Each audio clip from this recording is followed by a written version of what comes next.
Back to YouTube channel. So guys आज हम DBMS में यूनिट सेकंड स्टार्ट करने वाले हैं।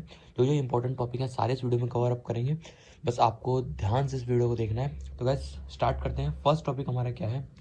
Relational model concept. Relational model can represent as a table with column and row. मतलब इसको रिप्रेजेंट कैसे करते हैं हम? कोई टेबल होगी, रो होगी, उसको हम इससे रिप्रेजेंट करते हैं किसमें? टेबल में। और each row is known as the tuple. जो इसमें रो होगी वो क्या कहलाएगी? आपकी टपल कहलाएगी। मतलब आप कह सकते हो जैसे कोई भी रो है, अभी एग्जांपल देखेंगे तब हम देखेंगे कि रो कैसे कैसे टपल हुआ और कैसे नहीं। उसके बाद क्या है? Each table of the column has a name और एट्रीब्यूट्स। हर एक टेबल में जो कॉलम होगा वो इसका नेम और एट्रीब्यूट्स, मतलब इसे कहने का मतलब आपका ये है, देखो जैसे कोई भी एम्प्लॉय है, टेबल का नेम है, तो इसके एट्रीब्यूट्स मतलब कैरेक्टरिस्टिक मतलब प्रॉपर्टीज, ये सारी चीज़ जो आप मैं बोल रहा हूँ एट्रीब्यूट क्या होते हैं, ये सारी चीज़ें मैंने यूनिट फर्स्ट में कवर अप कर दी हैं। आप एक बार जरूर वो वीडियो जरूर देखना, तभी आपको थोड़े बहुत कॉन्सेप्ट समझ आएंगे, नहीं तो आपको प्रॉब्लम होगी। पर मैं ट्राई करूँगा आपको इसी वीडियो में मतलब इजीली समझ आए। वीडियो लॉन्ग होगी तो इसलिए मैं थोड़ा जल्दी जल्दी बोल रहा हूँ कि हर एक टॉपिक कवर अप है, इसलिए मैं थोड़ा फास्ट बोलूँगा, तो आप आराम से वीडियो को या तो स्लो या फिर पॉज करके एक बार रुक के देख लेना कि कोई भी टॉपिक यदि आपको समझ ना आए। तो देखो क्या है आपका, कोई भी एम्प्लॉय है, उसके जो ये क्या है, सारे एट्रीब्यूट्स हैं। एम्प्लॉय की आईडी, एम्प्लॉय का नेम, एड्रेस, सैलरी, ये सारे क्या हैं? ये इसके एट्रीब्यूट्स हैं, मतलब कैरेक्टरिस्टिक मतलब प्रॉपर्टीज। जैसे आपका नेम है, आपके नेम के भी कोई सब प्रॉपर्टीज होती है, मतलब first name, middle name, last name, ये क्या है? प्रॉपर्टीज है आपके नेम की ही। ये कंपोजिट में आती है, पर आगे नहीं जाते, अभी हम यहीं पे आते हैं। क्या है? each table of the column has a name or attribute. This model is based on mathematical concept of relation.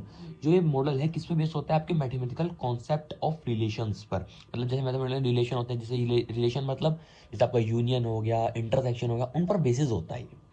तो देखो ये आपको कोई टेबल दे दी और इसमें जो एम्प्लॉय है, ये नाम, एम्प्लॉय की आईडी, नेम, एड्रेस, सैलरी, इनकी ये डिटेल।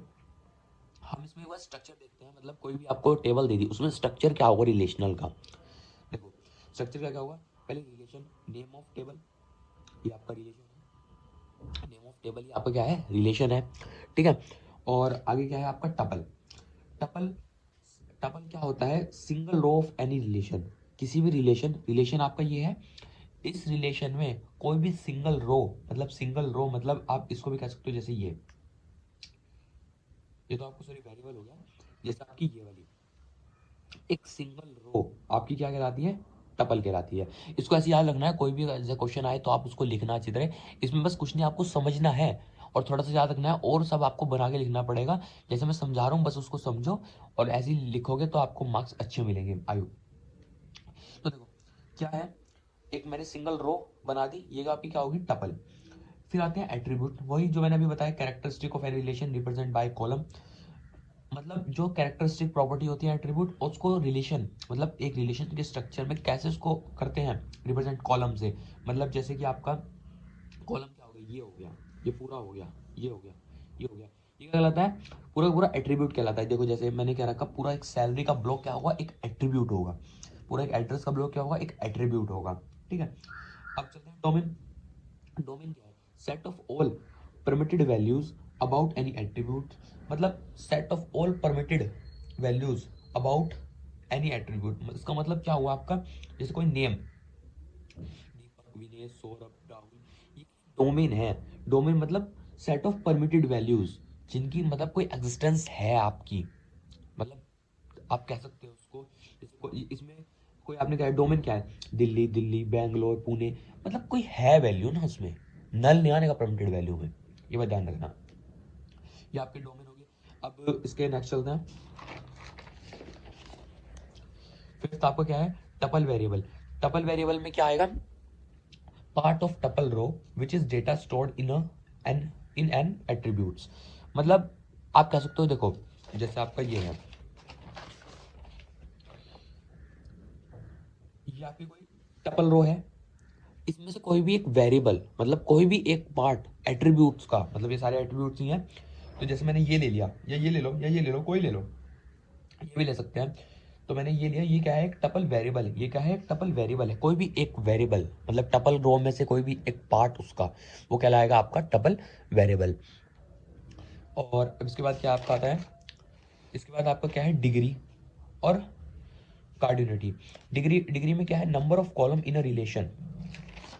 डिग्री क्या है, number of column in relation, मतलब कितने नंबर ऑफ कॉलम है, 1 2 3 4, इतनी कॉलम है, तो डिग्री क्या होगी इसकी, 4। यही हमारा लिखा हुआ है, क्या है, number of column in a relation for cardinality. Number of row in a relation, कितनी नंबर ऑफ रो है, 1 2 3 4, ये कार्डिनेटी होगी, ये भी 4 है, ठीक है, ये कार्डिनेटी होगी। तो ये थोड़ा रिलेशन मॉडल का मैंने कॉन्सेप्ट बताया, यदि कोई इसका इंट्रोडक्शन पूछता है तो आप उसमें स्ट्रक्चर और ऐसे बता सकते हो।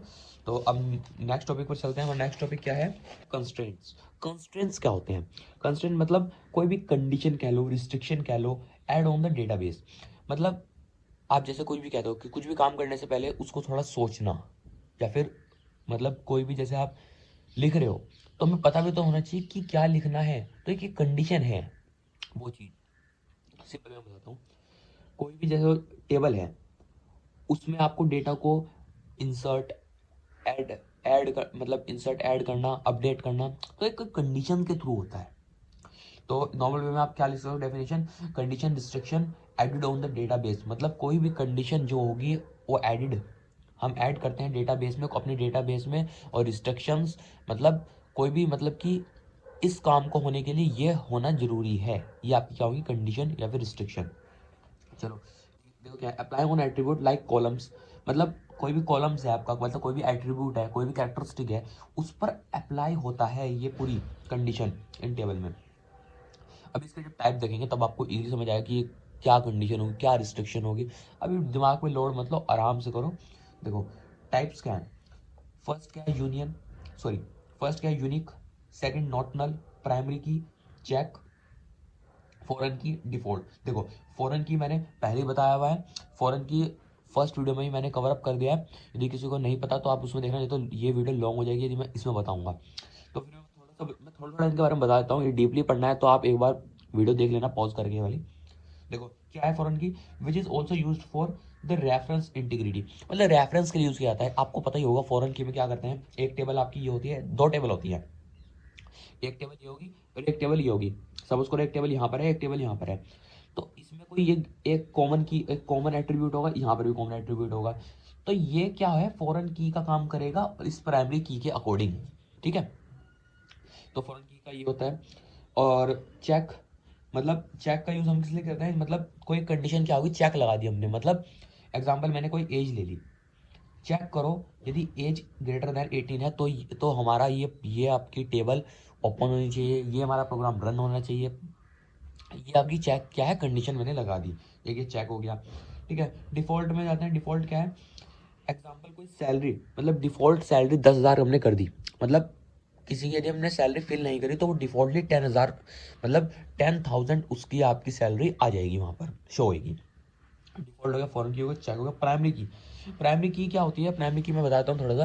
प्राइमरी की होती है, मतलब एक कंडीशन क्या होती है, हम कॉन्स्टेंट में कंडीशन की तरह यूज़ करते हैं, कैसे, या तो ये नल नहीं होना चाहिए, नल नहीं होना चाहिए, प्लस यूनिक होना चाहिए। मतलब प्राइमरी की में आपने पढ़ा भी होगा, कैंडिडेट की प्लस आपका यूज़ करते हैं नॉट नल, मतलब वो खाली भी नहीं छोड़ सकते हम उसको, और यूनिक भी होना चाहिए, जस्ट लाइक अ कैंडिडेट की। नॉट नल, इसको हम खाली नहीं छोड़ सकते, वही यूनिक, मतलब वो क्या होना चाहिए, आपको यूनिक होना चाहिए, मतलब कोई सिमिलर नहीं होना, जैसे वन के बाद वन नहीं आना चाहिए उस एट्रीब्यूट में, तो यूनिक कंडीशन होगी। तो ये आपकी कंडीशन थी कंस्टेंट में। कंस्टेंट का एक ये पार्ट है, क्या है, इंटीग्रिटी कंस्टेंट। इंटीग्रिटी कंस्टेंट में क्या होता है, we can say in normal way, हम नॉर्मल में कह सकते हैं, it is help to maintain the quality of data. Normal way में इसको हम क्या कहते हैं, ये हेल्प करता है आपकी मेंटेन करने के लिए क्वालिटी ऑफ डेटा।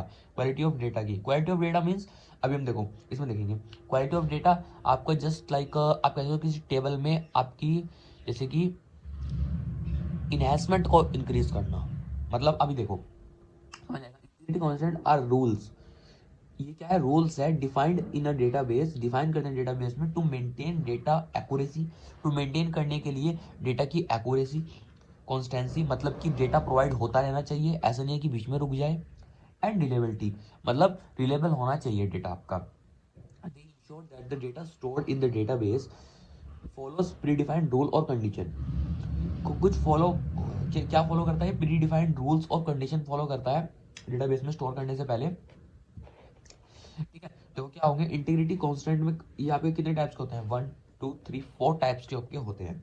एक आपका domain constant, entity integrity constant, referential integrity constant और की कांस्टेंट। तो सबसे पहले हम देखते हैं डोमेन कांस्टेंट। जो भी मैं इस वीडियो में पढ़ा रहा हूँ वो आपका मोस्ट इंपॉर्टेंट है, प्लीज इसको तो कवर कर लेना, तो आपकी यूनिट सेकंड कंप्लीट हो जाएगी। तो देखो क्या है आपका डोमेन कांस्टेंट्स। डोमेन कांस्टेंट्स में क्या होता है, कोई भी देखो जैसे हमने एट्रीब्यूट ले लिया, कोई भी आपकी एज होगी, नेम होगी, मोबाइल नंबर हो गया, ये एट्रीब्यूट ले लिया। तो डोमेन कांस्टेंट क्या करता है, आपका जैसे कोई एज है, इसमें एज के एज मतलब किस में हो सकती है, इंट में। इंट मतलब डेटा टाइप क्या होगा उसका, इंट इंट इंटीजर होगा। इंटीजर में क्या होता है, सारे नंबरिंग वैल्यू, मतलब इसमें आपके नेगेटिव नहीं जा सकते, सारे क्या जाएंगे, पॉजिटिव ही जाएंगे और वो आपका वैलिड होगा। नेम में कोई भी कैरेक्टर होगी, वैर क्या रहेगा, इस मोबाइल नंबर में इंटीजर में जाएगा। तो और मोबाइल नंबर नंबर में भी क्या करेंगे हम, जैसे डोमेन कांस्टेंट है, इसमें हम क्या करते हैं, देखो 1 2 3 7 2 8 6 3 ये आपके नंबर लिख दिए मैंने, और ये मैंने एज लिख ली। ये वैलिड नहीं होगी, माइनस में एज हो नहीं सकती।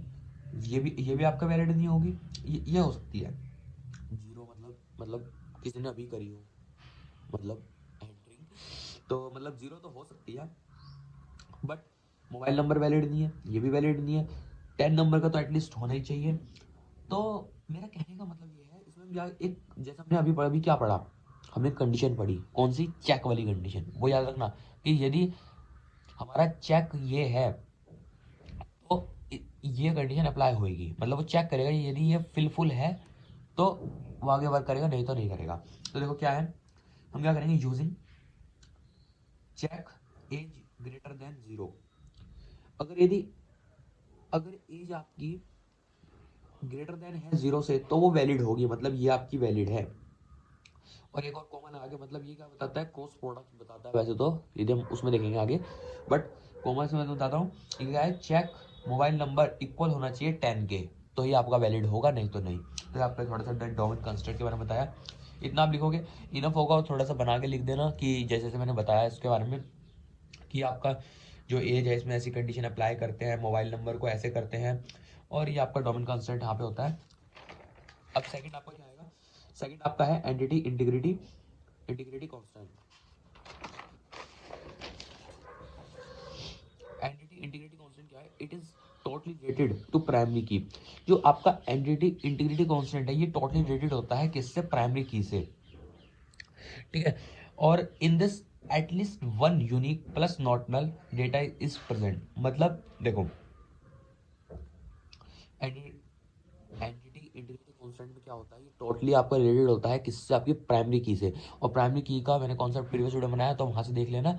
और वैसे आपकी प्राइमरी की क्या होता है, ये नॉट नल प्लस यूनिक, मतलब कैंडिडेट की यूनिक्स, तो जो कैंडिडेट की में यूनिकनेस आपकी कलेक्ट करती है वो तो होती है, और प्लस वो आपका खाली भी नहीं छोड़ सकते, मतलब नॉट नल नहीं हो सकता।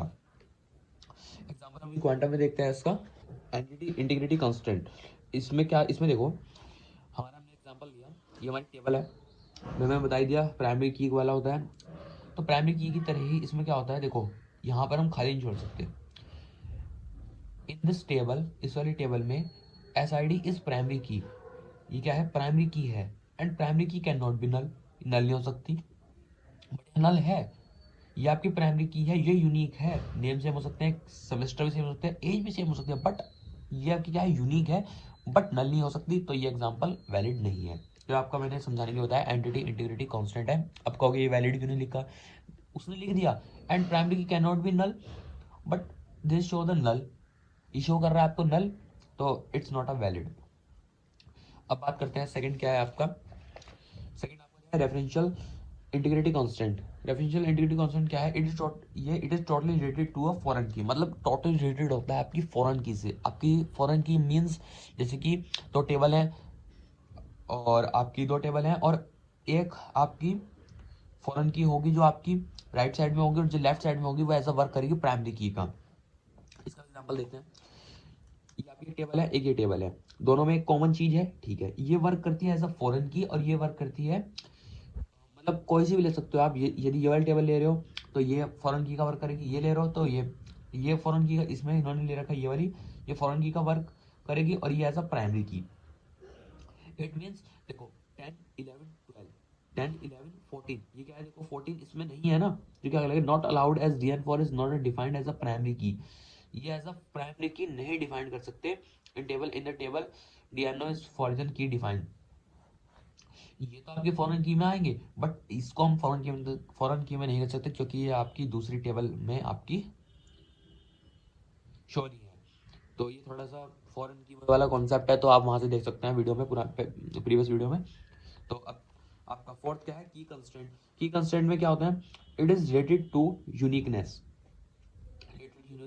At least unique attribute present in your database. कम से कम एक यूनिक एट्रीब्यूट आपका प्रेजेंट होना चाहिए आपके डेटाबेस में। जैसे कैंडिडेट की हम एग्जांपल ले सकते हैं, उसमें कम से कम एटलीस्ट वन तो आपका प्रेजेंट होता ही है यूनिक, और होना ही चाहिए, नहीं तो वो आपकी वैलिड की कंस्टेंट में नहीं आएगा। तो ये आपको की कंस्टेंट हो गया। और अब चलते हैं, आपका नेक्स्ट टॉपिक क्या है, रिलेशन अलजेब्रा। रिलेशनल अलजेब्रा में क्या होता है, इसके भी टाइप्स हैं। देखो, एक है select operations, project operation, Cartesian product, unique union, intersection, set difference और रीनेम। वन बाय वन सबको देखते हैं। जो आपका रिलेशन अलजेब्रा है, पहले इसके बारे में थोड़ा सा देख लेते हैं। ये प्रोसीडरल क्वेरी लैंग्वेज है। रिलेशन अलजेब्रा क्या होता है, ये एक प्रोसीडरल क्वेरी लैंग्वेज, या फिर हम फॉर्मल क्वेरी लैंग्वेज कह सकते हैं इसको। इन दिस अलजेब्रा हम रिलेशन अलजेब्रा में क्या करते हैं, व्हाट टू डू, क्या हमें करना है, एंड हाउ टू डू, कैसे हम उसको करेंगे। इसमें दो कंडीशन आएंगी, याद रखना। ये जो पॉइंट है इसको याद रखना, इससे ही एग्जामिनर आपको पहचान लेगा कि आपको पता है अलजेब्रा। और इसके बाद हम पढ़ेंगे रिलेशन कैलकुलस और रिलेशन अलजेब्रा। इनमें डिफरेंस ही इसी पॉइंट से आता है। जो आपका रिलेशन अलजेब्रा है, इसमें दो कंडीशन है, what to do and how to do. तो और उसमें उस वाले में ओनली क्या होता है, व्हाट टू डू। तो ये कंडीशन आपको जरूर याद रखनी है। अब इसके बाद चलते हैं क्या है, it is use for accessing the database. इसका यूज हम किस लिए करते हैं, इसका यूज हम इसलिए करते हैं एक्सेस करने के लिए किसी भी डेटाबेस को। मतलब किस भी तरह से एक्सेस कर सकते हैं उसको, डिफरेंट डिफरेंट मेथड होंगे, वो हम देखेंगे। तो फर्स्ट हम पढ़ रहे हैं प्रोजेक्शन। प्रोजेक्शन को हम किसे डिनोट करते हैं, पाई से। इसका एक वो है सिंबल, पाई से करते हैं। मतलब सिंबल क्या है, जब हम इसको एसक्यूएल या फिर ओरेकल में रन करेंगे तो ये आपको यूज करना पड़ेगा। तो पाई से करते हैं। एक रोल नंबर है, एक नेम है, एक एज है, एक स्टूडेंट की टेबल मान लो, स्टूडेंट का नाम देता हूँ मैं, स्टूडेंट टेबल है।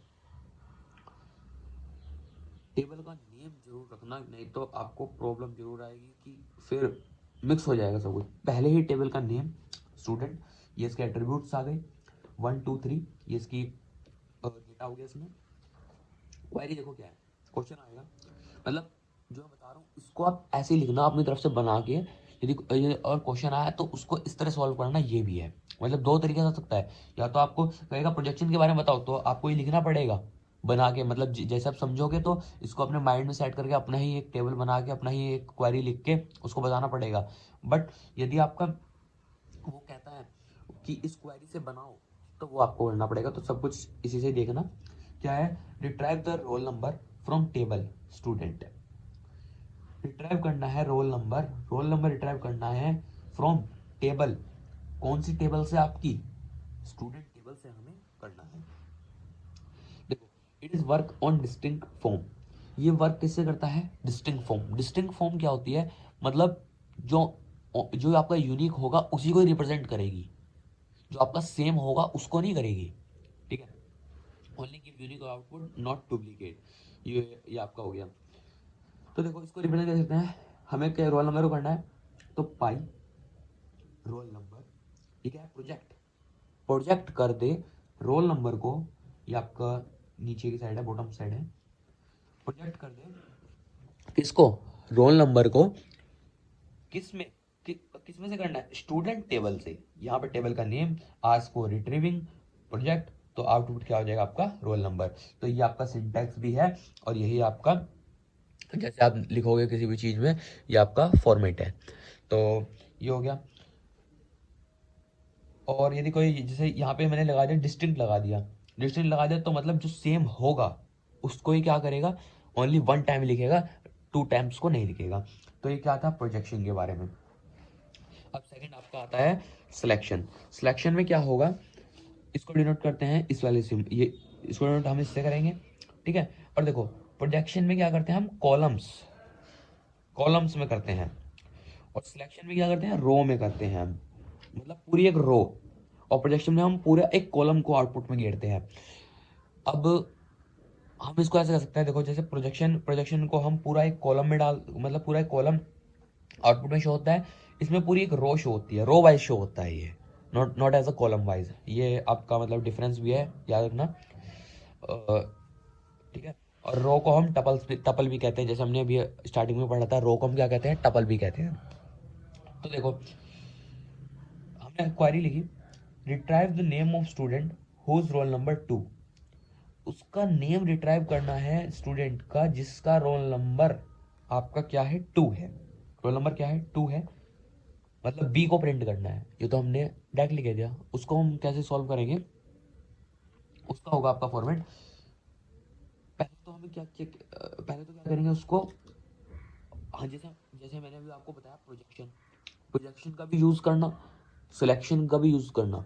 डायरेक्टली सिलेक्शन का यूज करके प्रिंट नहीं कर सकते हम इसको, तो हम पहले क्या लिखेंगे, पहले हम इसे लिखेंगे, सिलेक्ट करा role number 2, select role number 2 student table में से, कर लिया।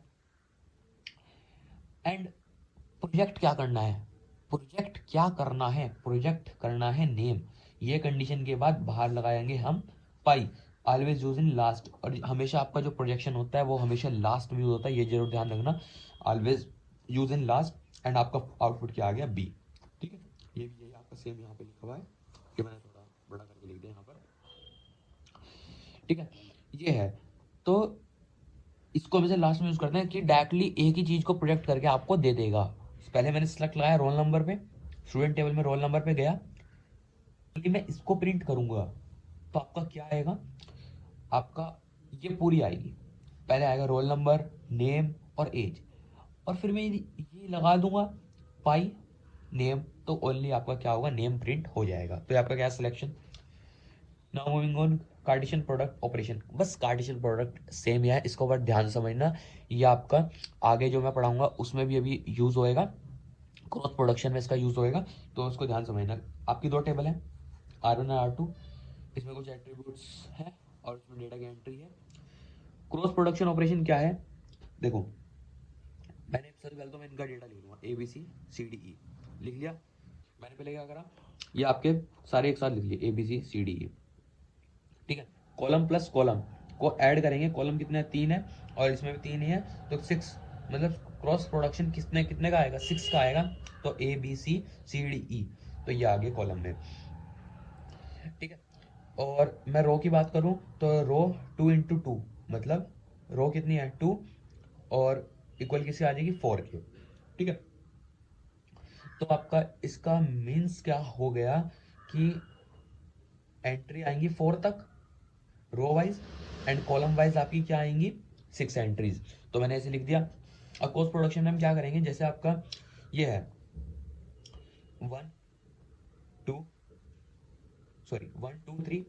3 एज इट इज आपका सेम, ठीक है।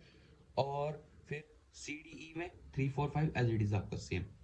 फिर फर्दर ABC है, फिर मैंने क्या करा 1 2 3 एंड CDE में 2 1 2 2 1 2। मतलब मेरा कहने का मतलब ये है, हर एक इसके साथ एक बार ये आएगा, इसके साथ एक बार ये आएगा, इसके साथ एक बार ये आएगा, इसके साथ एक बार ये आएगा। नॉर्मली मैं समझा रहा हूँ मैं आपको, इसका डिफिकल्ट बहुत वेज हैं, बट आपको समझ आ जाए, मतलब एक तरीका बता रहा हूँ जिससे कि आप हर एक क्वेश्चन में अप्लाई करके समझ सकते हो कि हर एक रो के साथ हर एक ये वाली रो, ठीक है, हर एक रो के साथ ये वाली रो आनी चाहिए, हर एक इस वाली रो के साथ ये, हर एक इस वाली रो के साथ ये। तो आपकी ये पूरी क्या बन गई, आपकी कार्टेशियन प्रोडक्ट बन गया। नहीं समझ आया तो वीडियो को पॉज करके दोबारा देखना, आपको समझ आ जाएगा। अब देखो क्या है, at least 1 column should be same, हमेशा एक कॉलम तो आपका सेम होना चाहिए। It is use for join, हमेशा देखो एक कॉलम तो आपको सेम होगा, और जिसका यूज किस में होगा, ज्वाइन। अभी हम आगे पढ़ेंगे ज्वाइन के बारे में, तो उसमें यूज होएगा first do the cross production Cartesian production after that the join, पहले हम कार्टेशियन प्रोडक्शन करते हैं, मतलब क्रॉस प्रोडक्शन करते हैं, देन फिर ज्वाइन करते हैं, क्योंकि ज्वाइन का ही हमारा फॉर्मूला है क्रॉस प्रोडक्शन प्लस कोई भी कंडीशन। इसको हम बाद में देखेंगे, ये थोड़ा सा मैंने अभी आगे के लिए बताया, मतलब इसी यूनिट का टॉपिक है बट थोड़ा आगे आएगा अभी। तो अभी देखो फोर्थ पे चलते हैं, सेट डिफरेंस। सेट डिफरेंस क्या होता है, आप नाम से समझ रहे होंगे, ए माइनस बी, मतलब ए में से बी का पार्ट माइनस। ये तो आपने मतलब छोटी क्लास में पढ़ा होगा कि किसी भी चीज में से, मतलब ऐसे लिखते हैं, ए माइनस बी लिखते हैं तो उसमें से बी का पोर्शन क्या कर देंगे, माइनस कर देंगे। देखो A but not B, A intersection B भी कह सकते हैं। और इसमें ये कंडीशन आपकी कभी इक्वल नहीं होती, तो ये ध्यान रखना। इस आपको एक सेट के हिसाब से बताता हूँ, एक सेट S1 है, एक सेट S2 है। तो मैंने कहा S1 माइनस S2, मतलब S1 में S2 का जो पार्ट है माइनस कर दो। माइनस किसको करा, 3 है कॉमन, 3 माइनस तो ओनली 1 2 आया, 3 माइनस हो गया। तो इसमें हम पॉइंट देखो, number of columns must be same in number, domain of every column must be same. इन दोनों पॉइंटों को याद रखना, इसको हम टेबल में देखना और टेबल से अपनी मैच करते चलना। देखो एक स्टूडेंट की टेबल है, एक एम्प्लॉय की टेबल है, roll number, name, employ number और नेम। कॉमन क्या है, this part will be common, ठीक है। तो क्वेरी हमें क्या दी हुई है, name of person who is a student but not employ. Name of person, उस पर्सन का नेम जो आपका who is a student but not employ, student है बट एम्प्लॉय आपका नहीं है। मतलब एक सिंपल से कह रहा है स्टूडेंट माइनस एम्प्लॉय, स्टूडेंट है who is student but not employ, मतलब स्टूडेंट माइनस एम्प्लॉय हमें करना है। तो इसकी भी एक पूरा फॉर्म है। देखो मैंने क्या करा, पाई, वही जैसे हमने अभी पढ़ा था प्रोजेक्शन करा, नेम स्टूडेंट को माइनस कर दिया पाई नेम एम्प्लॉय को, देन आउटपुट आपका क्या आ जाएगा, BC। कैसे आया BC, B और C क्या है आपके, ये आपके एम्प्लॉय में नहीं है, ये आपका एम्प्लॉय था, ये आपका माइनस हो चुका, ठीक है। B ही C आएगा आपका। आई होप आपको समझ आ रहा हूँ। मैं थोड़ा फास्ट ले कर रहा हूँ क्योंकि काफ़ी सारे टॉपिक हैं, वो सारे कवर करने हैं, तो प्लीज़ ध्यान से देखना। आप वीडियो के साथ देखोगे तो आपको समझ आएगा। तो पाई प्रोजेक्शन के लिए करा, मतलब डायरेक्टली हमें क्या करना है, नेम ऑफ स्टूडेंट है और नेम ऑफ एम्प्लॉय है, और एम्प्लॉय को हमने क्या करा, माइनस कर दिया इस स्टूडेंट के नेम से। तो आपका क्या आ गया, B और C आएंगे, A आपका क्या हो जाएगा, माइनस हो जाएगा, जैसे हमने अभी देखा। ये चीज़ आपकी माइनस हो जाएगी क्योंकि दोनों में कॉमन है, और ये कॉमन नहीं आनी चाहिए क्योंकि लिखा है बट नॉट एम्प्लॉय। तो अब फिफ्थ हो गया यूनियन। यूनियन आपने पहले पढ़ा है, मतलब दो चीज़ को मतलब ऐड करना, और इसका रूल क्या है, एवरी ये फॉलो करता है every algebra, number of column must be same, number of column must be same in number और डोमेन ऑफ एवरी कॉलम।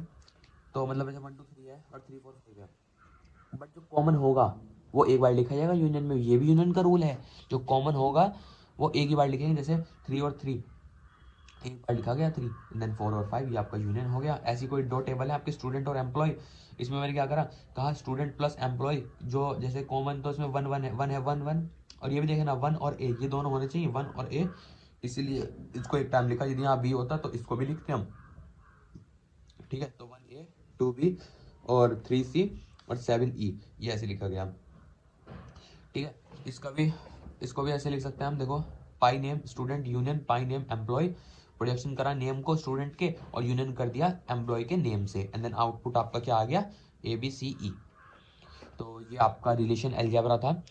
अब इसके बाद हमारा नेक्स्ट क्या है आपका, रिलेशन कैलकुलस। रिलेशन कैलकुलस क्या करते हैं, रिलेशन कैलकुलस क्या होता है, कोई भी आपकी फॉर्मल लैंग्वेज है, अभी मैं स्टार्टिंग से बता रहा हूँ, अभी जैसे मैंने रिलेशन अलजेब्रा बताया, और ये सारे किस पे हैं, फॉर्मल लैंग्वेज पे वर्क करते हैं। फॉर्मल लैंग्वेज दो पार्ट में है, एक रिलेशन अलजेब्रा, एक रिलेशन कैलकुलस। अब हम रिलेशन अलजेब्रा हमने कंप्लीट कर लिया।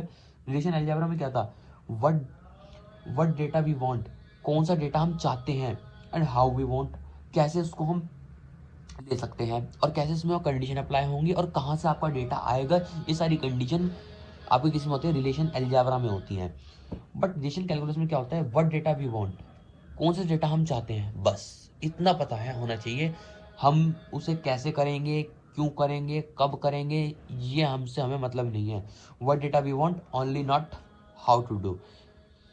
हमें ये पता होना चाहिए हमारा डेटा कैसे आएगा, ये नहीं पता होना चाहिए कैसे उसको हम कंडीशन अप्लाई करेंगे, कैसे उसको करेंगे। रिलेशन कैलकुलस आपका ये है, और ये बहुत इंपॉर्टेंट टॉपिक है, इसको ध्यान से समझना। ये आपका हमेशा पूछे जाता है 2 नंबर में, तो मुश्किल से आता ही है, हर बार तो आता ही है 2 नंबर में। और बहुत छोटा सा टॉपिक है, आपको जल्दी समझ आएगा। इसके 2 टाइप्स हैं, टीआरसी और डीआरसी, टपल रिलेशन कैलकुलस और डोमेन रिलेशन कैलकुलस। पहले रिलेशन कैलकुलस देखते हैं। रिलेशन कैलकुलस एक्चुअली होता ही क्या है। Relation calculus is a non procedural query language. Non procedural है मतलब कि हमें ये नहीं पता कि हम इसको कैसे अप्लाई करेंगे, कैसे करेंगे, बस हमें पता है what we want and how, and हमें ये नहीं पता कि कैसे उसको हम अप्लाई करेंगे।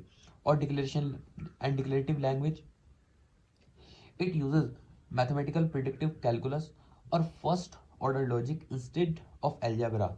एल्जेब्रा को छोड़ के ये क्या करता है, यूजेस करता है मैथमेटिकल प्रिडिक्ट कैलकुलस। ये आपने पहले पढ़ा होगा, मतलब फर्स्ट ऑर्डर लॉजिक को। क्या है सेकंड आपका रिलेशन कैलकुलस। रिलेशन कैलकुलस क्या है, tells what to do but never explain how to do. ये एक्सप्लेन नहीं करता कि कैसे होगा, बस ये बताता है कि आपका व्हाट टू डू कैसे, आपका मतलब कैसे उसको हम ले सकते हैं, एंड कैसे अप्लाई होगा ये कंडीशन को नहीं बताता। Relation calculus provide description about the query to get the result, whereas relation algebra gives the method to get the result। ठीक है, ये मैंने आपके लिए लिखी है थ्योरी, आप जैसे कि एग्जाम में लिख सको। नहीं तो मैंने आप रिलेशन कैलकुलस बता ही दिया नॉर्मल वे में कि क्या होता है, what to do and not how to do. Calculus has variable, constant, comparison operation, logical connectivities and quantifiers.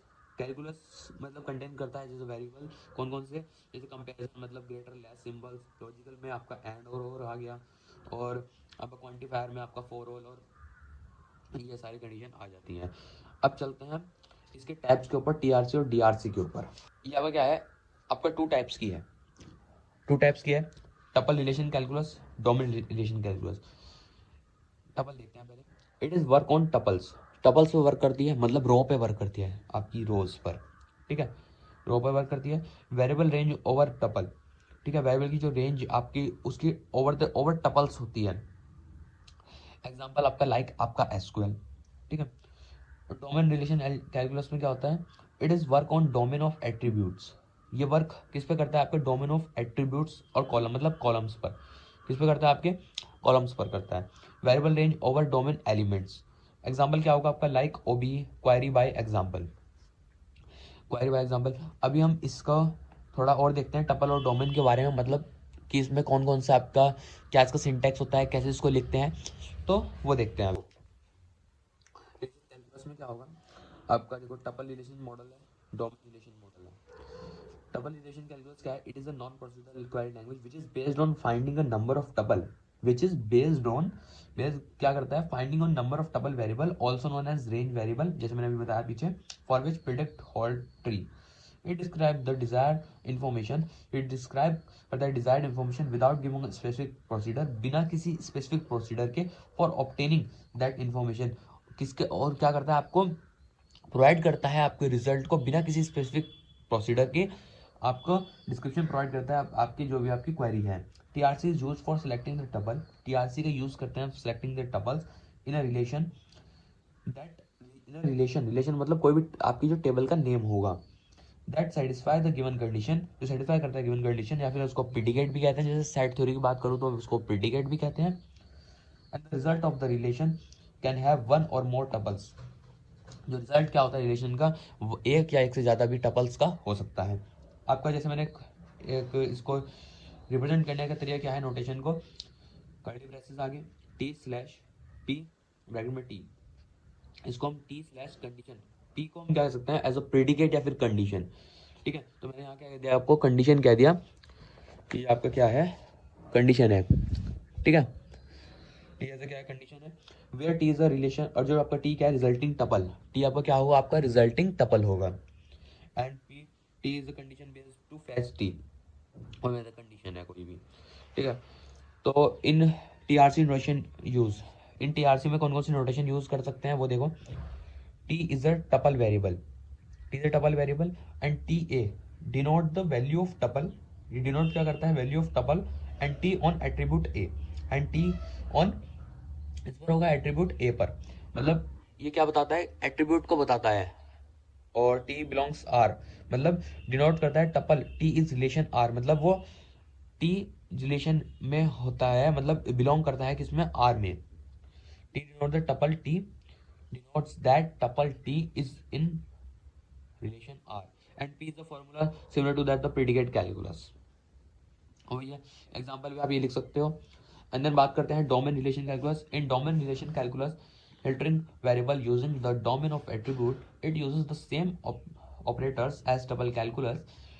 DRC use list of attribute to be select from relation based on the condition on predicate।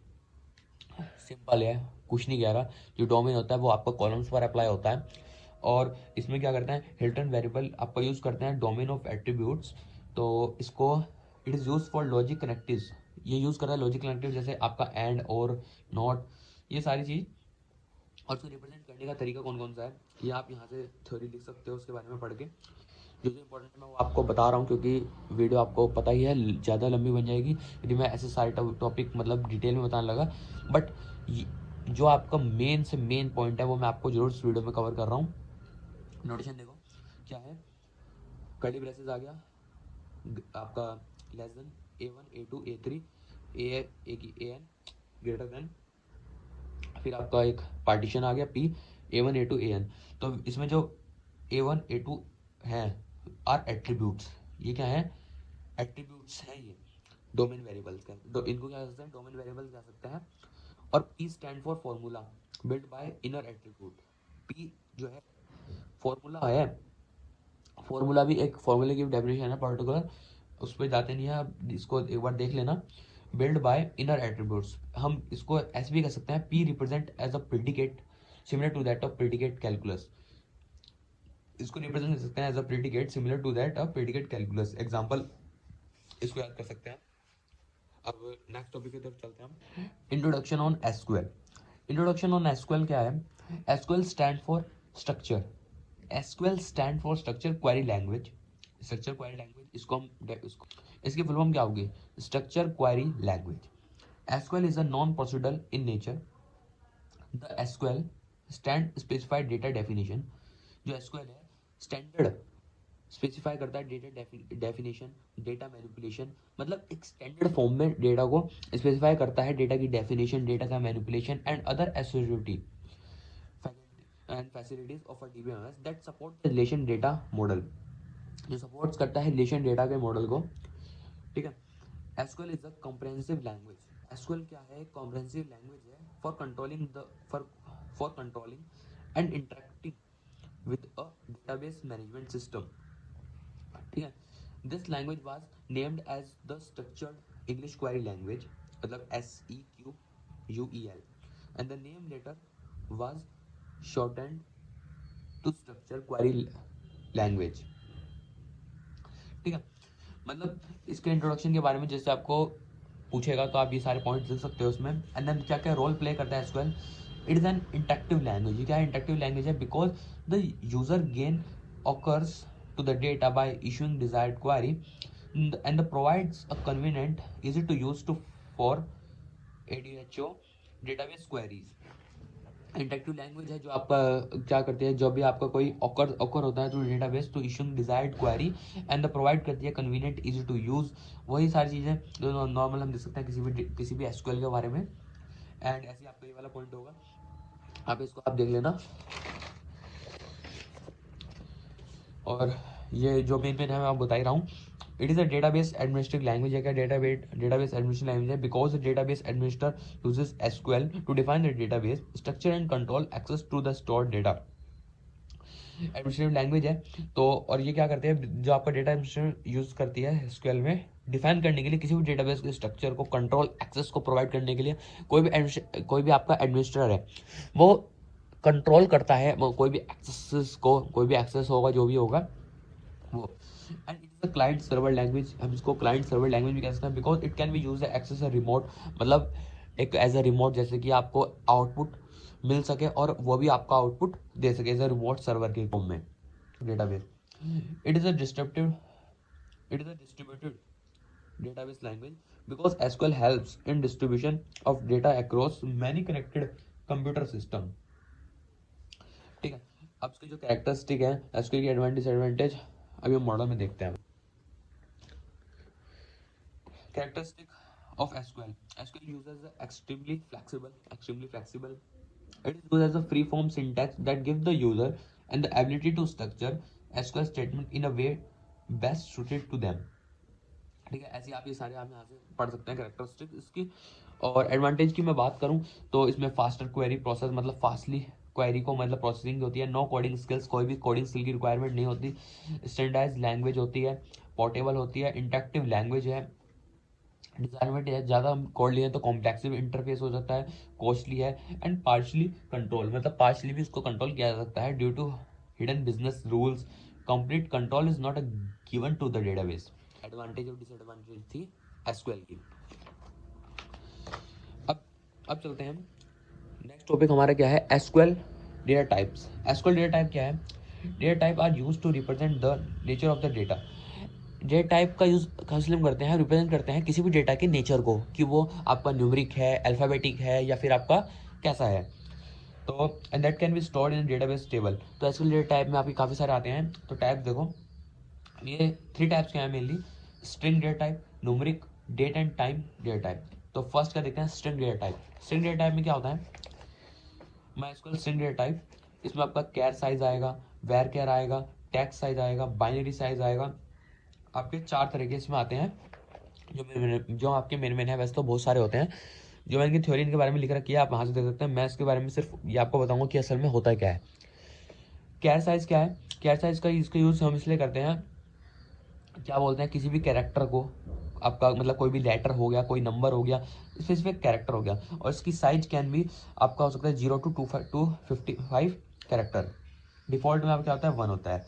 Where कैर में क्या होता है, ये भी आपका same होता है, जैसे नंबर, लेटर और स्पेसिफिक कैरेक्टर को उसमें हम कर सकते हैं. इसका साइज होता है, इसका साइज से बड़ा होता है 0 to 65535. ठीक है. और ऐसे टेक्स्ट साइज होता है इसका आपका जो किसी भी टेक्स्ट को होल्ड करने के लिए होता है. ये जो मैंने लिख रखा है ना, वेर कैर साइज, इसका फॉर्मेट भी है लिखने का. एज आपको नाम नहीं है ये, इसका फॉर्मेट भी है लिखने के लिए. इसको हम जब लिखते हैं तो इसी फॉर्म में लिखते हैं, टेक्स्ट ब्रैकेट में आपका इसका साइज. तो it's whole and string that can be contain a maximum length 255 characters. वो स्ट्रिंग की 255 कैरेक्टर की लेंथ को स्टोर करता है, इतनी इसकी कैपेसिटी है. Binary size, it is equal to character but store binary byte. Equal है मतलब सेम ही है, जैसे कैर आपका, जैसे कैर ये वाला है, बट स्टोर करता है binary byte string. And the size of parameter specified column length and the byte default is 1. Default में क्या होता है, 1 ही होता है इसका.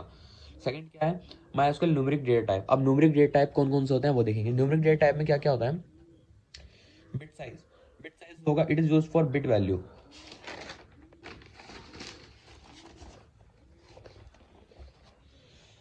ठीक है. देखो, जैसे type the number of bit पर value is specified in size, मतलब जो साइज उसका क्या होगा, कैन बी 1 to 64 होगा, एंड द डिफॉल्ट इज 1. ठीक है. ऐसे आपका इंट साइज होगा, इंट साइज इसकी जो मैक्सिमम द साइन रेंज जो क्या क्या होते हैं, -214,748 से आपका 3648 एंड 214,748,3647 तक ये होती है, इसकी रेंज होती है साइंड नंबर के लिए. अनसाइंड के लिए आपकी ये होती है. और जब इसकी डिस्प्ले विड्थ की बात करें तो इस 255. एंड देन फ्लोट साइज के लिए हम क्या करते हैं, आपका जैसे फ्लोट साइज और डी. इसमें आपका डी क्या होता है, आपका पैरामीटर होता है. एंड इसको हम कह सकते हैं decimal point specify. Decimal point को स्पेसिफाई करने के लिए हम डी पैरामीटर इसका यूज करते हैं. और it is specify floating point number. It's size parameter specify the total number of digit and the number of digit after the decimal point is specified by D parameter. ठीक है. ये आपका float size D के बारे में हो गया. फिर इसके बाद क्या है, डबल, डेसिमल, ऐसी बोल. तो ये सारे क्या क्या आप क्या करते हैं न्यूमेरिक में. अब बात करते हैं MySQL data and time. Date and time. Date के लिए क्या करते हैं हम, ये वाला फॉर्मेट यूज करते हैं, ईयर, मंथ और डेट. और इसको रिप्रेजेंट करने का तरीका आपका ये है. सपोर्टेड रेंज भी इसकी यही है, इस यहाँ से लेके यहाँ तक. एंड ऐसी डेट एंड टाइम की मैं बात करूँ, डेट एंड टाइम में क्या होगा, इट इज यूज, इसका फॉर्मेट क्या होगा, year, month, date, hour, minute और सेकंड. ये इसका फॉर्मेट है. ऐसे मैं टाइम की बात करता हूँ तो टाइम में भी आवर, मिनट और सेकंड, और ईयर में आपका वही है, जैसे कि इसकी जो रेंज होगी यहाँ से लेके यहाँ तक, एंड जो 00 से स्टार्टिंग है। तो ये आपका ईयर के बारे में हो गया। यहाँ से आप इसको थोड़ा सा पढ़ सकते हैं, बस आपको वैसे पता ही होगा इसके बारे में कि ईयर को कैसे करना है, वैसे करना है। तो ये तो ईयर के बारे में हो गया। अब बात करते हैं मेन टॉपिक आपका इंपॉर्टेंट, जो मोस्ट इंपॉर्टेंट है वो है एसक्यूएल लिटरल्स। एसक्यूएल लिटरल्स क्या होते हैं? SQL literal are fixed value. ये क्या है? फिक्स्ड वैल्यूज हैं that are directly used in SQL, जो डायरेक्टली यूज होती हैं एसक्यूएल स्टेटमेंट में। दे रिप्रेजेंट स्पेसिफिक टाइप्स, जो रिप्रेजेंट करता है specific type of data, and are not stored in table. Store नहीं होते टेबल में, स्पेसिफिक टाइप ऑफ डेटा को डिफाइन करता है। एसक्यूएल लिटरल्स हैं आर फिक्स्ड वैल्यूज होती हैं, ठीक है, ये बात ध्यान रखना। जैसे हम इसमें न्यूमेरिक लिटरल्स रहते हैं, मतलब रिप्रेजेंट करते हैं नंबरिक में, जैसे 1 to 3 -5 6.7 मतलब 0.67 एक्सेट्रा। ऐसे स्ट्रिंग में इसको हम आपके इन्वर्टेड कॉमा से करते हैं। Represent character string enclose single quote, single quote से, जैसे हेलो जॉइंट हो गया। और डेटा लिटरल्स में देखो, डेटा लिटरल्स में क्या होगा? रिप्रेजेंट करता है specific data in the format, मतलब जैसे ईयर, मंथ, डेट, जैसे ये ऐसे टाइम लिटरल हो गया, आवर, मंथ और सेकंड, ये टाइम लिटरल्स है। मतलब इसका लिटरल्स वो होते हैं, फिक्स वैल्यू होते हैं, एंड डायरेक्टली यूज कर सकते हैं हम एसक्यूएल में, बट ये स्टोर नहीं होते आपके किसी भी टेबल में, ठीक है। ये आपके लिटरल्स हैं। और आपका ये एक ये भी है बुलियन लिटरल्स। इसमें इसको ट्रू और फॉल्स आते हैं। इसमें नल लिटरल रिप्रेजेंट करता है मिसिंग और अननोन वैल्यू। इसको हम कह सकते हैं मिसिंग और अननोन वैल्यूज भी इसको हम कह सकते हैं। अब इसके बाद आपका आता है types of SQL commands. Types of SQL commands क्या क्या हो सकते हैं वो देखेंगे। जो आपके एसक्यूएल कमांड्स हैं ये हमने पहले ही पढ़ चुके हैं, मतलब यूनिट फर्स्ट में, क्या कि कौन कौन से कमांड यूज होते हैं आपके डीडीएल, डीएमएल इनमें। देखो फिर भी एक बार बता देता हूँ आप, और इनका डिटेल ये देखनी है तो आप किसी भी, आप मेरी वीडियो जो फर्स्ट वीडियो है वन शॉट, उसमें देख सकते हैं। इसमें क्या है? Data define language. Data define मतलब डीएमएल और सॉरी डीडीएल, और data manipulation language DML, data control language, transition control language और कंस्ट्रेंट्स। इसमें से कमांड कौन कौन से? Create, alter, drop, truncate, truncate, rename, select, insert, update, delete, grant, revoke, commit, roll back, save point. इसमें primary key, foreign key, check, unique, default, not null, ये सारी चीजें मैंने आपको बता रखी हैं, तो आप उस वाली वीडियो देखना, आप समझ आएंगे। वैसे वो इंपॉर्टेंट है ये, आप जरूर इसकी कमांड डीडीएल और डीएमएल की कमांड तो अच्छी तरह आपको पता होनी चाहिए कि इसमें कौन कौन से कैसे कैसे कमांड इसको हम लिखते हैं, तो वो है। अब देखो, अब पढ़ते हैं एसक्यूएल ऑपरेटर्स। एसक्यूएल ऑपरेटर्स क्या होते हैं? SQL operator are use for filtering the table. इसका यूज किस लिए किया जाता है? Filtering the table data by specific condition. किसी भी स्पेसिफिक कंडीशन से डेटा को फिल्टर करना, मतलब ए लेस देन है 10 से, तो सारी वैल्यू जो ए की होंगी वो लेस देन ही होनी चाहिए 10 से। इट्स ये आपका एग्जांपल है आपका आपका फिल्ट्रेशन का, मतलब कैसे फिल्टर करेगा किसी भी डेटा को आपका किसी स्पेसिफिक कंडीशन से इन द एसक्यूएल स्टेटमेंट। किसमें? एसक्यूएल स्टेटमेंट में। तो इसको देखते हैं। तो ये क्या है? It is a 6 type. इसे क्या क्या हो सकते हैं? 6 टाइप हो सकते हैं।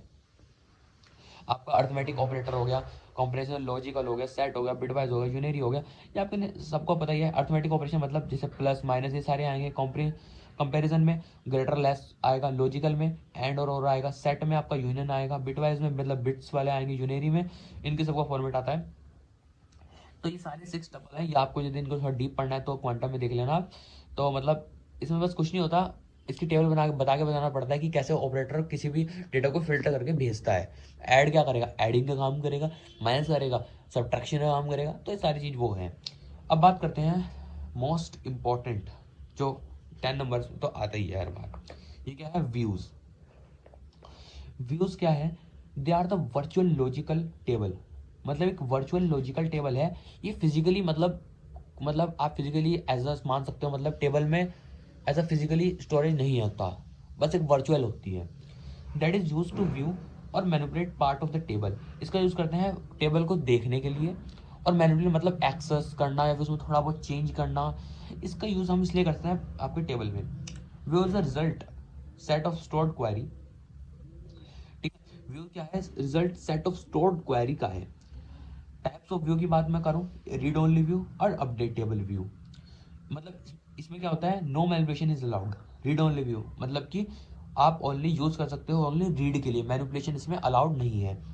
अपडेट टेबल व्यू में क्या है, use to read and update the data, update भी कर सकते हो, रीड भी कर सकते हो, मतलब इसमें मैनिपुलेशन क्या है, अलाउड है। दो टाइप हो गए, रीड ओनली व्यू और अपडेट टेबल व्यू। अब बात करते हैं एसक्यूएल कमांड क्या क्या हो सकती है इसकी। एसक्यूएल कमांड में मतलब व्यू को कैसे करते हैं, क्रिएट करा व्यू, VHR मतलब एक आपका कोई भी आपकी, जैसे मैंने एक टेबल ले ली, एम्प्लॉय टेबल है, डिपार्टमेंट, ई नेम, सैलरी उनकी ये है।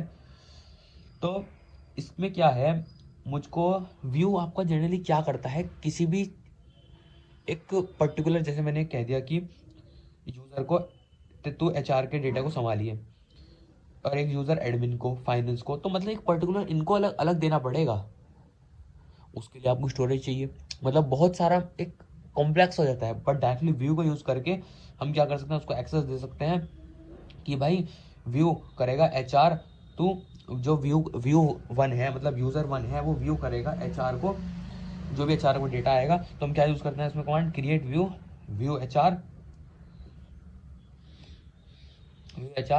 एज सेलेक्ट DPT, मतलब डिपार्टमेंट ले लो, या फिर ई नेम ले लो और सैलरी ले लो, वेयर जहाँ पे डिपार्टमेंट जो है इक्वल होगा HR के, मतलब डिपार्टमेंट में हम HR की कोई एक्सेस देंगे, और हमें यदि डिलीट करना है तो ड्रॉप कमांड का यूज करके हम इसको डिलीट कर सकते हैं। ये ऐसा एग्जांपल था आपका व्यू का, बस कुछ नहीं है, एज अ हम, ये फिजिकल नहीं होता, वर्चुअली होता है, और किसी भी आपको एक्सेस करने के लिए बहुत हेल्पफुल करता है। तो आपका ये व्यू का था।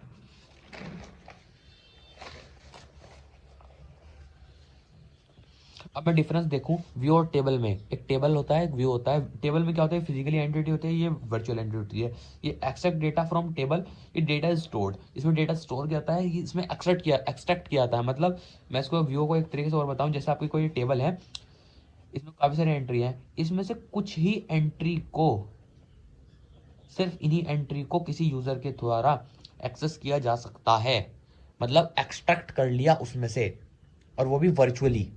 उसको डिस्प्ले पे यही चीज शो होगी, दो जिसके उसको एक्सेस मिला हुआ होगा, ये आपका व्यू होता है। ठीक, अब बात करते हैं इंडेक्सिंग और सब क्वेरी में। देखते हैं इंडेक्सेस इन एक्सक्यूएल।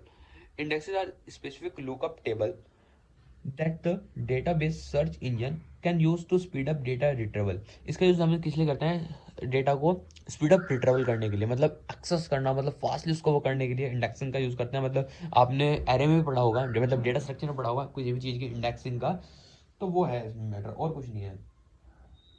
तो इसको ऐसे इसमें एक और पॉइंट है, इंडेक्सिंग कैन बी क्रिएट और dropped with no effect on the table, मतलब क्रिएट भी कर सकते हैं, उसको डिलीट भी कर सकते हैं, इसका इफेक्ट कोई भी डेटाबेस पे आपको नहीं पड़ेगा, डेटाबेस या फिर डेटा पे। सिंटेक्स क्या होगा, क्रिएट इंडेक्स वैल्यू का होगा, ऑन टेबल मतलब कॉलम जो भी होगा, where the index is the name given the index in index table, मतलब जो इंडेक्स होगा वो टेबल, मतलब टेबल के इंडेक्स के नेम में ही होगा। आपके कोई भी टेबल है उसमें जो इंडेक्स होगा उसका, आपका जो उसको भी इंडेक्स करना है तो वो होगा। तो ये सारा इसका सिंटेक्स था। तो थोड़ा सा इसके बारे में बता दें, इंडेक्स के बारे में, और आप इसमें से यहाँ देख सकते हैं। अब बताते हैं सब क्वेरी। सब क्वेरी का नॉर्मल वे में बताता हूँ। सब क्वेरी क्या होते हैं, जैसे कोई भी क्वेरी दी हुई उसके अंदर की सब क्वेरी, मतलब उसके अंदर ही एक और क्वेरी आ जाना, वो आपकी क्या होगी, सब क्वेरी होगी। एग्जाम्पल देखो, यहाँ तो आप देख सकते हैं, देखो इसको, ए सब query is a SQL query nested inside a larger query. ठीक है, देखो कोई भी सब क्वेरी है with the IN operator select, हमने ये आपके ये पूरा सिंटेक्स लिख लिया, इसका मतलब सिंटेक्स कह रहा हूँ, कोई भी मैंने इसकी कमांड लिख ली पूरी। ये आपकी दो टेबल है, इसमें देखो क्या क्या हुआ है, now considering table student we want to write a query to identify all student, हमें आइडेंटिफाई करना है all student who get more marks than the student who student ID V02। हमें ये बताना है जिस स्टूडेंट की V02 ID है उसके कंपैरेटिवली किसके ग्रेटर मार्क्स हैं, इससे ज्यादा किसके मार्क्स हैं। But we don't have the marks, but we don't know the marks of V02, हमें इसके मार्क्स पता नहीं है। मतलब क्वेरी के अंदर दूसरी क्वेरी पे जाकर उसको आइडेंटिफाई करना, यही आपकी क्या होती है, सब क्वेरी होती है। यहाँ से इसका आप सिंटेक्स याद कर सकते हैं, ये इसका सिंटेक्स है। ऐसे इसी एग्जांपल में हमने ये वाला सिंटेक्स लगा, ये आपका सॉरी कमांड लगा के, ये हमारी इससे ग्रेटर कौन से आगे 80 से 81 और 95, मतलब 81 और 95 ये दो आपके आ गए इसी क्वेरी से आपके आंसर आपका आ गया। ये आपकी होती है सब क्वेरी। अब नेक्स्ट टॉपिक पे चलते हैं। अब उसके बाद क्या आता है, एग्रीगेट फंक्शन। एग्रीगेट फंक्शन क्या होता है? एग्रीगेट फंक्शन आपका, आप कह सकते हो इसमें कोई भी, जैसे कि किसी भी टेबल में से कुछ भी फाइंड करना, मतलब इसमें मैक्सिमम, मिनिमम, काउंट, एवरेज, सम, किसी भी टेबल में मैक्सिमम फाइंड करना, मिनिमम फाइंड करना, उसका काउंट, उसका एवरेज, उसका टोटल सम, ये सारे एग्रीगेट फंक्शन में आते हैं। एक टेबल ले ली मैंने जिसके employ ID, employ name, department और सैलरी ये लिखी हुई है। तो देखो मैक्सिमम का यूज हमने क्या, हम कमांड क्या लिखेंगे, select max salary for employ. Employ में, एम्प्लॉय मतलब एम्प्लॉय टेबल में मैक्सिमम सैलरी किसकी है? मैक्सिमम सैलरी आपकी वरुण की है। मतलब मैक्सिमम सैलरी कितनी है? 50,000। 50,000 आपकी क्या होगी? आपकी मैक्सिमम सैलरी होगी। एंड ऐसी मैंने क्या बात करी, मिनिमम में, सेलेक्ट मिनिमम सैलरी, ऐसे यहाँ पे बस मिनिमम आ जाएगा, मिनिमम आ जाएगी। काउंट में मतलब कितने काउंट करी सैलरी? 1। मतलब कितने काउंट्स हैं, मतलब कितने सैलरी, मतलब एक सैलरी में कितने सारे काउंट्स हैं?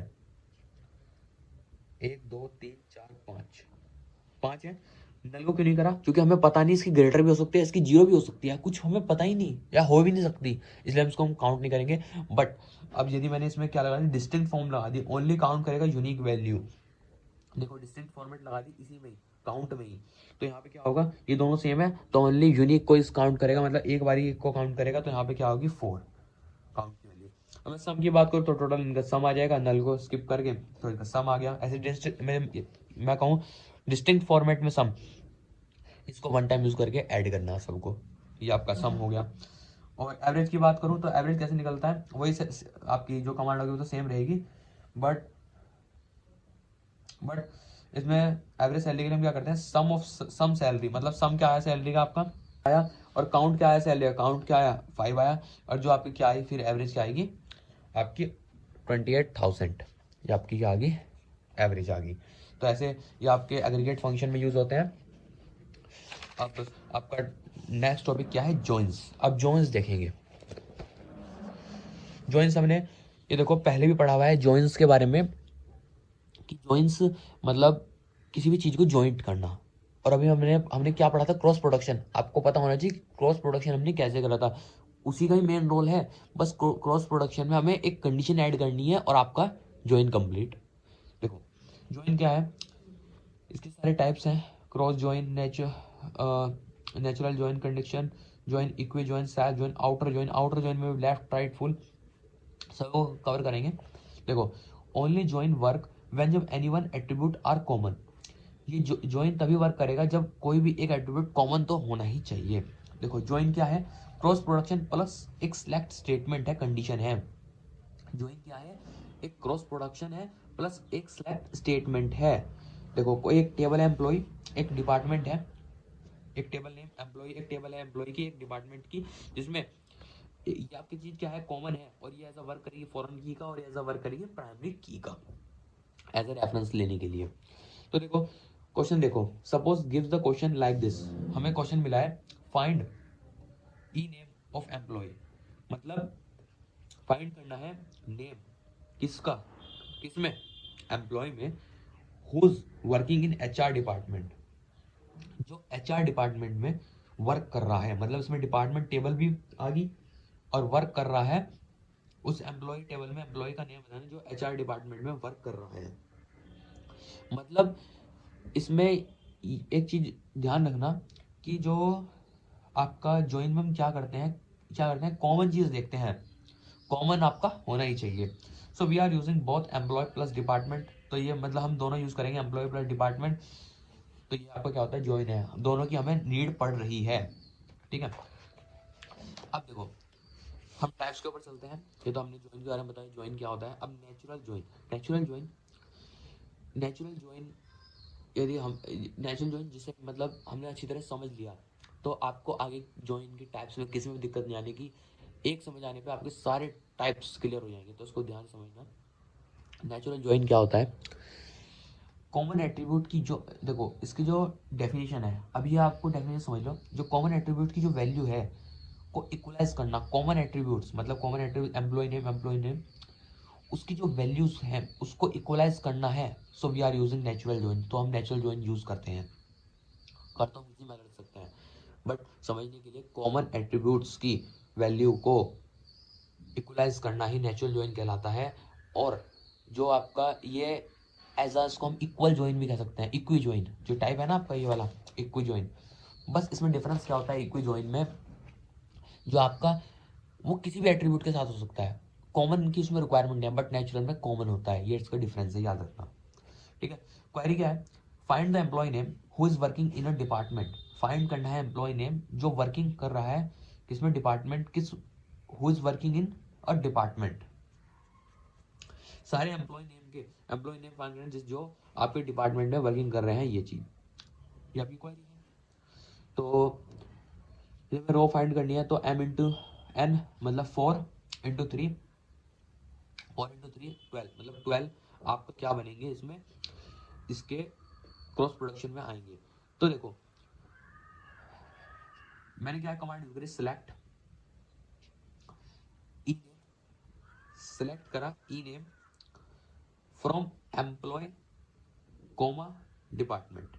ई नेम मतलब जो हमें चाहिए, क्या चाहिए, नेम चाहिए ना, सिलेक्ट ई नेम फ्रॉम, किस किस की हमें जरूरत है, एम्प्लॉय टेबल की और एक डिपार्टमेंट टेबल की, कोमा डिपार्टमेंट टेबल। जो कोमा है ना, ये कोमा, इसी कोमे का पता क्या मीन्स है, क्रॉस प्रोडक्शन। क्रॉस प्रोडक्शन जो है मैंने लिखा हुआ है ये सारा, मतलब एम्प्लॉय कोमा डिपार्टमेंट, इस मतलब अभी सिर्फ इतने पार्ट का क्या मतलब है, ये क्रॉस प्रोडक्शन आपका कैसे आएगा, ये आएगा क्रॉस प्रोडक्शन में। अब यहाँ लगी कंडीशन वेयर, वेयर जहाँ पे एम्प्लॉय ई नेम इक्वल है डिपार्टमेंट, मतलब एम्प्लॉय का नंबर इस और डिपार्टमेंट के एम्प्लॉय का नंबर इक्वल है, मतलब कॉमन एट्रीब्यूट को इक्वलाइज करना ही आपका नेचुरल ज्वाइन कहलाता है। तो ये आपकी कंडीशन है। क्रॉस प्रोडक्शन मैंने आपको बताया था कैसे करते हैं, देखो दोबारा बता रहा हूँ। इसमें क्या करेंगे, एम्प्लॉय नंबर और एम्प्लॉय नेम, एड्रेस की रिक्वायरमेंट है नहीं तो एड्रेस लिखा नहीं, डिपार्टमेंट नंबर एम्प्लॉय नंबर। तो मैंने क्या करा इसमें, जो आपका एम्प्लॉय नंबर है और डिपार्टमेंट नंबर है, इसको मैंने डिपार्टमेंट कह दिया, और एम्प्लॉय नंबर और एम्प्लॉय नेम को ये एम्प्लॉय की होगी टेबल, ये चेंज कंडीशन है, बात की बात है। और राम, ठीक है, लिख लिया।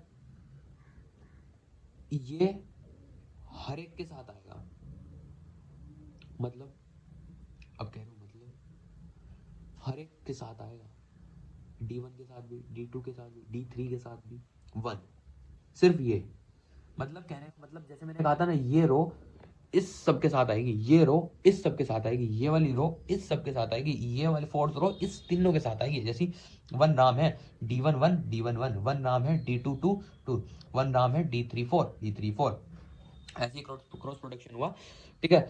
और अब इसमें क्या करेंगे, इन 12 रो वेयर कंडीशन वर्क और नॉट, हम चेक करेंगे इन 12 रो में, मतलब 12 रो आई ना, इसमें चेक करेंगे कि जो ये कंडीशन हमने लिखी ये वर्किंग है या नहीं। देखो एम्प्लॉय का नंबर डिपार्टमेंट के नंबर के इक्वल होना चाहिए, एम्प्लॉय का नंबर डिपार्टमेंट के नंबर से इक्वल होना चाहिए, डिपार्टमेंट के नंबर से, ये डिपार्टमेंट का नंबर है, ये एम्प्लॉय का नंबर है, इक्वल है, ठीक है। ये इक्वल नहीं है, कट गया, ये भी इक्वल नहीं, ये भी इक्वल नहीं, ये इक्वल है, ये भी इक्वल नहीं, ये भी इक्वल नहीं है, ये भी इक्वल नहीं है, ये भी इक्वल नहीं है, ये भी इक्वल नहीं है, ये भी इक्वल नहीं है, ये इक्वल है। तो 3 इक्वल आ गए। तो इसका आउटपुट हम कैसे लिखेंगे, आउटपुट हम जैसे लिखेंगे, आपके 3 आपके आगे, ठीक है।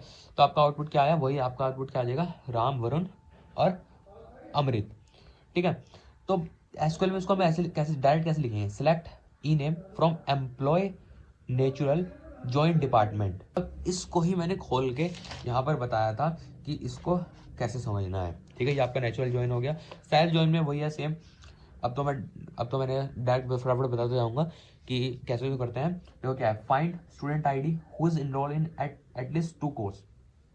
क्वेरी क्या है आपकी, फाइंड करनी है स्टूडेंट की आईडी जो इनरोल्ड है इन एटलीस्ट 2 कोर्सेज में, एटलीस्ट कम से कम 2 कोर्सों में इनरोल है। एक मैंने इसमें क्या करें, सेल्फ ज्वाइन में हम क्या करते हैं, 2 टेबल को मतलब सेल्फ कॉमा सेल्फ नहीं कर सकते, उसको मतलब एरर आएगी किसी भी, मतलब कंपाइलर का पागल बनाने के लिए हम क्या करते हैं, ऐसा इसको T1 टेम्परेली कह लेंगे, T2 उसको टेम्परेली नाम दे देंगे T1 T2।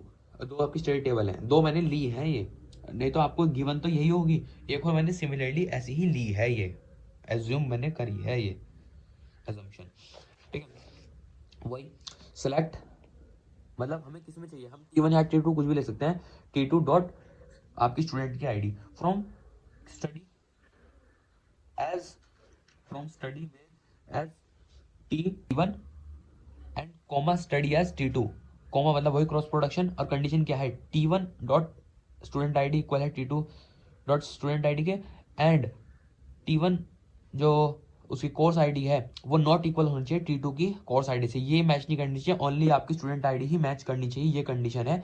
वही क्रॉस प्रोडक्शन मैंने बनाया, वही कंडीशन मैंने चेक करी कौन सी इक्वल है कौन सी नहीं।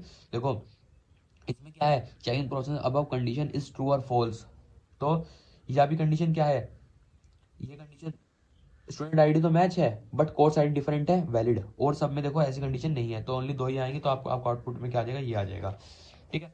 ये आपका हो गया। इक्वल जॉइन वही है जो मैंने अभी बताया था।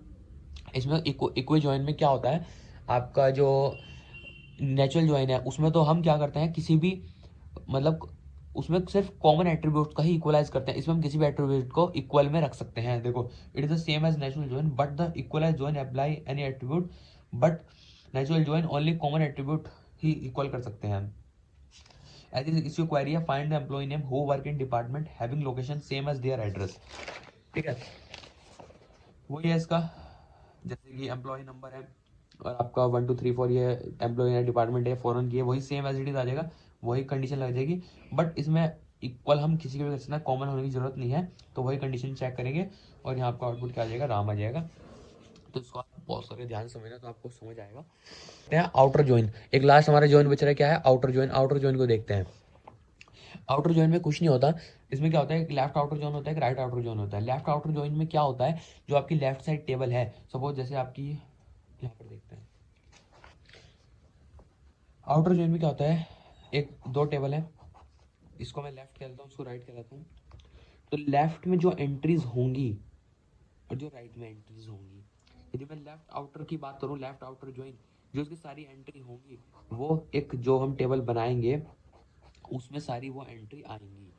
राइट की तो जो कंडीशन है वही फुलफिल करके आएगी, बट लेफ्ट में सारी ही एंट्री आएंगी, और इसका अपोजिट क्या होगा, राइट। राइट आउटर में क्या होगा, राइट की सारी कंडीशन आएंगी बट लेफ्ट में वो आएंगी जो उसकी फुलफिल करेगी। तो ये लेफ्ट आउटर राइट आउटर की बात है, यही आपका एग्जाम्पल इसमें दे रखा है। तो ये आपका मेन, इसमें मैंने जो बताने की चीज़ थी वो बता दी मैंने, और ये आपका एग्जाम्पल से आप इसको समझ भी सकते हो। देखो ये एग्जाम्पल है, एम्प्लॉय टेबल है और एक क्या है, एम्प्लॉय की सैलरी की टेबल है। तो इसमें क्या हुआ, लेफ्ट आउटर ज्वाइन में क्या करा, इसके सारे मतलब हरि ओम जय सुरेश, हरि ओम जय सुरेश, ये सारे आगे देखो, और सैलरी में वही कंडीशन को फुलफिल, वही जो कंडीशन है वही आएगी, 10 और आपका 7,000 8,000 और 5, वही जो आपकी आएंगी। बट इसमें बिल्लू नहीं आया, बिल्लू क्यों नहीं आया, क्योंकि वो राइट साइड की टेबल में था, ठीक है। बिल्लू किस में आएगा, बिल्लू आपकी राइट आउटर में आएगा, मतलब बिल्लू आया, मतलब इसमें सारे आएंगे हरि ओम जय बिल्लू। तो ये सारे राइट आउटर और लेफ्ट आउटर की बात होगी। अब बात करते हैं हम, हमारा लास्ट टॉपिक कौन कौन से बचे हैं, और आपका कुर्सर्स, सीक्वेंस, प्रोसीडर यूज और ट्रिगर, तो आपके लास्ट दो टॉपिक बचे हैं ना। इसके बाद आपकी क्या हो जाएगी, ये आपकी यूनिट कंप्लीट हो जाएगी, तो इसको भी देख लेते हैं। कर्सर क्या है, is a temporary work are created in the system memory, एक टेम्परेरी वर्क है, क्रिएटेड होता है in the system memory when जब एसक्यूएल स्टेटमेंट एग्जीक्यूट, जब आपकी एसक्यूएल स्टेटमेंट एग्जीक्यूट होती है तभी आपका जो टेम्परेरी वर्क है एरिया क्रिएट करता है आपकी सिस्टम मेमोरी में। ये आपका कर्सर है। ये आपके दो तरह के इम्प्लिसिट और एक्सप्लिसिट। इम्प्लिसिट में क्या होता है, basically these are created by default when जब डीमेल स्टेटमेंट, डीमेल स्टेटमेंट कौन कौन सी होती है आपकी, क्रिएट होती है, मतलब आप इंसर्ट कह सकते हो, अपडेट कह सकते हो, डिलीट कह सकते हो, ये आपके इम्प्लीमेंटेशन में आते हैं। और एक्सप्लिसिट में आपके क्या होते हैं, they must be created we are executing a select statement, हम सिलेक्ट स्टेटमेंट का यूज करते हैं एग्जीक्यूट करने के लिए किसी चीज को, return more than one row, तो आपका एक्सप्लिसिट हो गया।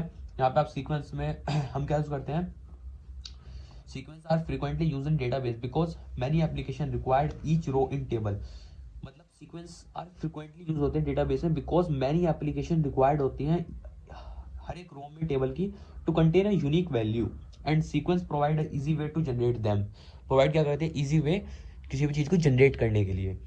तो सिंटेक्स क्या हो, क्रिएट सीक्वेंस, वही स्कीमा और ब्रैकेट में एंड सीक्वेंस नेम, यहाँ पे आपका ये सारे आपके आ सकते हैं, as a date type, start with value, और ये ऐसा आपका प्रोसीडर है। Procedure is a sub program that perform a specific procedure, has a two part, specific body होगी, स्पेसिफिकेशन होगी, और ये इसका सिंटेक्स है, यहाँ से आप इसको देख सकते हैं। यहाँ पे क्रूसर हो गया। ट्रिगर कुछ नहीं होता। ट्रिगर क्या होता है, जैसे किसी चीज़ को जैसे ट्रिगर करते हैं, मतलब किसी को ट्रिगर का मतलब किस है, डीएमएल में, डीडीएल में, वो कैसे ट्रिगर का फॉर्म करते हैं वो देखेंगे।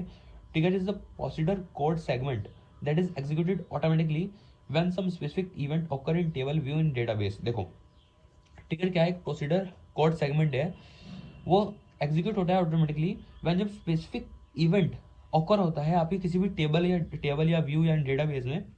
Trigger are mainly use for maintaining integrity in database. इसका मेनली यूज किस लिए किया जाता है, मेंटेन करना इंटीग्रिटी किसमें, डेटाबेस में। Trigger are also used for enforcing business role, addicting change in database and replacing data. And the following types of trigger, क्या फॉलोइंग टाइप्स क्या क्या हो सकते हैं, डेटा मैनिपुलेशन, डेटा डेफिनेशन, वही लोगन ट्रिगर, सीएलआर ट्रिगर। इसमें क्या सोचते हैं, एक आपका होता है DML are executing. DML trigger में क्या होता है, are executing when a DML operation like insert, update और delete is fired on a table और व्यू। इसमें इसका डीएमएल में ट्रिगर कहाँ होता है, यहाँ होता है। DML trigger are two type, after trigger और इंस्टेड ऑफ ट्रिगर, उसके बाद और इंस्टेड उसके ना होने पर। After trigger are execute after the DML statement complete but before it's committed to the database. ठीक है, ऐसे आपका इंस्टेड है। और यहाँ से डीडीएल में कौन सा होते हैं, alter, drop, grant, deny, revoke, इनमें इसका क्या होता है, इसका यूज होता है। ऐसे आपका लॉगिन है, सीएलआर है। तो ये आपका ट्रिगर के बारे में मैंने थोड़ा सा बताया, और डिटेल व्यू आप इसको पॉज करके यहाँ से आप पढ़ सकते हो। कुछ नहीं होता, logon trigger get executed automatically in response to a logon agent. ठीक है, और सीएलआर ट्रिगर में CLR trigger are based on SQL CLR. ये बेस किस पे होता है, एसक्यूएल सीएलआर पे। और लोगन ट्रिगर आर एग्जीक्यूटेड होता है ऑटोमेटिकली इन रिस्पॉन्स इन लोगन इवेंट में। ठीक है, और डीडीएल में किस में होता है आपका, alter, drop, grant, deny, revoke, update में आपका डेटा डेफिनेशन लैंग्वेज में होता है। तो ये आपका ट्रिगर के बारे में था, ये आपके यहाँ पे कंप्लीट होता है। और सारे इंपॉर्टेंट क्वेश्चन आप क्वांटम से पढ़ सकते हैं इसके। तो आज की वीडियो में बस इतना ही। सो गाइस यहाँ पर आपकी यूनिट कंप्लीट होता है। सो गाइस मिलते हैं फिर नेक्स्ट वीडियो में, तब तक के लिए बाय बाय।